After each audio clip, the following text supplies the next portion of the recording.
नमस्कार प्रिय दर्शकों, आप देख रहे हैं ज्योतिष मंत्र। प्रिय दर्शकों, आज चर्चा कर रहे हैं कि यदि हमने साधना की है, मंत्र जप किया है, मंत्र अनुष्ठान किया है, माँ शक्ति की आराधना की है, तो कैसे जाने कि माँ की कृपा का फल हमें प्राप्त हुआ है अथवा नहीं हुआ, उनकी कृपा हम पर बन रही है। किस प्रकार के संकेत हो सकते हैं या किस प्रकार से हम जान सकते हैं। प्रिय दर्शकों, यदि हम कार्य सिद्धि मंत्रों की बात करें, यदि हम जिस कार्य के लिए प्रयासरत थे, ये प्रयास कर रहे थे, वो कार्य बनता दिखाई दे या बनने का मार्ग बन जाए, या ये पता लग जाए, ये एहसास हो जाए कि इस व्यक्ति के माध्यम से या इस भांति हमारा ये कार्य संपन्न हो जाएगा, तो ये तो कार्य सिद्धि के मंत्र का फल हो गया कि हमारा मंत्र सफल हुआ है अथवा नहीं हुआ है। परंतु जब हम साधना करते हैं कि देव कृपा प्राप्त हो जाए, देवी की कृपा प्राप्त हो जाए, या फिर हमें उसकी सिद्धि प्राप्त हो जाए, फिर हम कैसे जाने, कैसे पता लगे कि हाँ, हमें देव कृपा का अनुभव हो रहा है या देव कृपा प्राप्त हो रही है। वैसे तो नवरात्रि के समय में जौ बोए जाते हैं, तो उससे भी हमें लगभग ज्ञात हो जाता है। इसके अतिरिक्त भी बहुत से संकेत होते हैं, जिन संकेतों की चर्चा आज मैं कर रहा हूं। यदि इनमें से कोई एक संकेत भी यदि आपको दिखाई देता है, तो फिर आप मान लीजिए कि आपकी साधना निश्चित तौर पर सफल होगी और पूर्ण होगी, और साथ ही साथ उसका फल आपको अवश्य ही प्राप्त होगा। ये संकेत है मां शक्ति की आराधना में सफलता के, इसलिए इन संकेतों पर थोड़ा ध्यान दीजिएगा। यदि आप साधना काल के दौरान इन संकेतों को इग्नोर कर रहे हैं, ध्यान नहीं दे रहे हैं, तो ध्यान देना आरंभ कर दीजिए। भविष्य में भी जब भी कोई मंत्र साधना इत्यादि करें, तो संकेतों पर जरूर ध्यान दीजिए, क्योंकि हमें प्रत्यक्ष रूप से देव दर्शन हो जाए थोड़ा मुश्किल होता है, परंतु संकेत के माध्यम से देव शक्ति हमें आभास करा देती है कि आपकी साधना सही चल रही है, या आप जिस कार्य के लिए ये साधना, ये मंत्र जाप कर रहे हैं, सफल होगा अथवा नहीं होगा। तो प्रिय दर्शकों, जानते हैं उन संकेतों को जिसके माध्यम से हम जान सकते हैं कि मां शक्ति की कृपा हमें प्राप्त हुई अथवा नहीं हुई। प्रथम संकेत दीपक के माध्यम से हमें प्राप्त होता है। जब हम साधना काल में चाहे वो घी का दीपक लगा रहे हैं, तेल का दीपक लगा रहे हैं, तो उसकी लो पर त्राटक करना होता है, ध्यान लगाना होता है। ये बात मैं अक्सर बोलता हूं कि या तो दीपक की लो पर ध्यान लगाइए, या फिर देवी देवता के चित्र के ऊपर खासकर नेत्रों पर ध्यान लगाइए। वो इसीलिए होता है कि उनसे हमें संकेत मिलता है। यदि दीपक की लो अचानक से स्थिर हो जाए, बिल्कुल शांत हो जाए, तो समझ जाइए मां शक्ति का आगमन हो चुका है और आपकी साधना सही मार्ग पर जा रही है। ये तो हुआ दीपक के माध्यम से पहला संकेत। उसके बाद जानते हैं दूसरा संकेत। जब मन प्रफुल्लित होने लगे, रोंगटे खड़े होने लगे, रोम खड़े हो जाएं, और साथ ही साथ मन में अचानक से प्रसन्नता अनुभव होने लगे, ध्यान और मन एकाग्र होकर के माँ के चित्र को, देवी के चित्र को निहारने लगे, तो ये भी एक बड़ा संकेत है कि आपकी साधना सही मार्ग पर है, देव कृपा आपको प्राप्त हो रही है। इसके साथ में एक सामान्य सा संकेत और होता है कि मन करता है कि चल करके किसी मंदिर में माँ के दर्शन किए जाएं, वहां आरती में शामिल हुआ जाए, या उनके दर्शनों का लाभ लिया जाए, वहां बैठकर थोड़ा मंत्र जाप किया जाए। यदि ऐसी भावना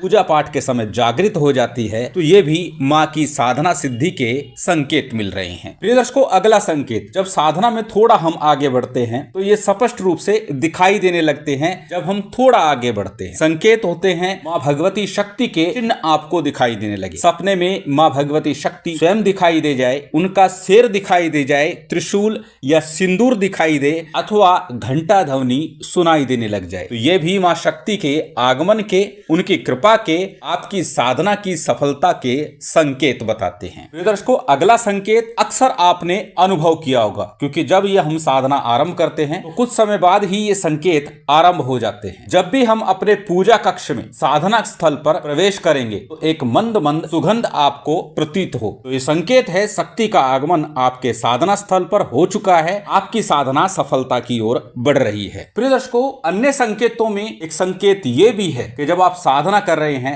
ध्यान कर रहे हैं, नेत्र बंद करते ही अचानक से आपके ध्यान में एक लाल पुंज दिखाई दे, कभी पीला दिखाई दे, और फिर अचानक से आपका ध्यान भंग हो जाए, तो ये भी एक संकेत है कि मां शक्ति आपके आपके आसपास है। प्रिय दर्शकों, इन संकेतों के साथ एक बड़ा संकेत तब होगा जब आप साधना में उच्च स्तर की तरफ बढ़ने लगेंगे। संकट, परेशानी, समस्या आपके जीवन में आ रही है और स्वतः ही उसका निराकरण भी मिलने लगा है। मन में एक आशा, एक आत्मविश्वास जगा रहता है कि नहीं, हो जाएगा ये काम भी, चाहे कितनी ही बड़ी समस्या हो, कितनी ही बड़ी परेशानी हो। तो ये संकेत है मां शक्ति की पूर्ण कृपा आप पर होने लग गई है। जब आपने शक्ति आराधना नहीं की, उससे पहले आपके घर में माहौल नेगेटिव था। छोटी छोटी बातों को लेकर अनायास द्वंद्व होता था और जब साधना आरंभ की तो अचानक ये द्वंद्व बढ़ा, ये लड़ाई झगड़े बढ़े और कुछ समय बाद अचानक से शांत होने लगे। अब वातावरण सकारात्मक हो गया, पॉजिटिव हो गया है, घर में सब प्रकार से शांति बनने लगी है।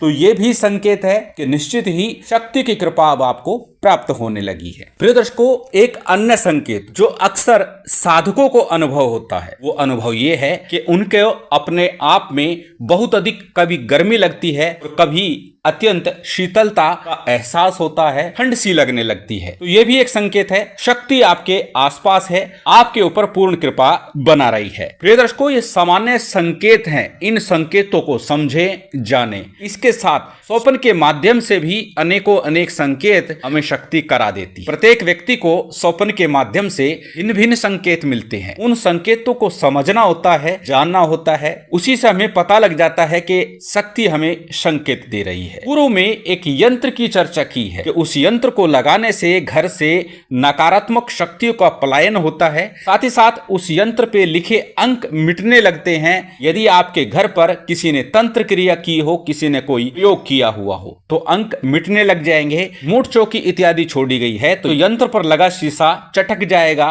टूट जाएगा। उस यंत्र के विषय में बताते हुए मैंने कहा था कि शक्ति के संकेत मिलते हैं। तो जिन घरों में यह यंत्र लग जाता है, मां शक्ति खुद संकेत देती है कि आपके ऊपर विपदा आ रही है या आ चुकी है या इसका निराकरण कैसे होता है। तो उस यंत्र का निर्माण करके अवश्य लगा लीजिए, शीघ्र आपको आपकी शक्ति आराधना का फल प्राप्त होगा। सामान्य से संकेत है परंतु फल इनका स्पष्ट है, निश्चित है। इसलिए इन संकेतों को समझें, जाने और साथ ही साथ एक बात और बोलता हूं कि जब भी कोई साधना करे, मंत्र जाप करें, तो चाहे आपने 11 दिन का संकल्प लिया, 5 दिन का लिया या 21 दिन का लिया, उसके बाद भी लगातार उस मंत्र को थोड़ा बहुत न्यूनाधिक जपते रहिए। चाहे 5 बार नित्य जपें, तभी आपको आपकी साधना का पूर्ण फल प्राप्त होगा। ऐसा नहीं कि आपने 11 दिवस की साधना की और उसको छोड़ दिया, फिर आप ये कहें कि हमें तो साधना का फल नहीं मिला। 11 दिन, 5 दिन, 21 दिन, 41 दिन, जो भी दिन निश्चित किए गए हैं, वो उस साधना में पूर्णता प्राप्त करने के लिए कि अब वो मंत्र, वो साधना हमारे अनुकूल हो गई है। जब हम नित्य उसका जप करते हैं तब उसका पूर्ण फल हमें अवश्य ही प्राप्त होता है। इसलिए जब भी कोई मंत्र साधना करें तो धैर्य के साथ करें और साथ ही साथ संकेतों को समझने का प्रयास करें। शिव शक्ति की विशेष कृपा आप सभी को प्राप्त हो, यही कामना है। उम्मीद करता हूं आज की ये जानकारी, ये वीडियो आपको अच्छी लगी होगी। यदि अच्छी लगी हो तो कृपया लाइक कीजिएगा, शेयर कीजिएगा। यदि चैनल पर नए हैं तो सब्सक्राइब कर बेल आइकन बटन दबा दीजिएगा। जय माता दी, जय श्री राम।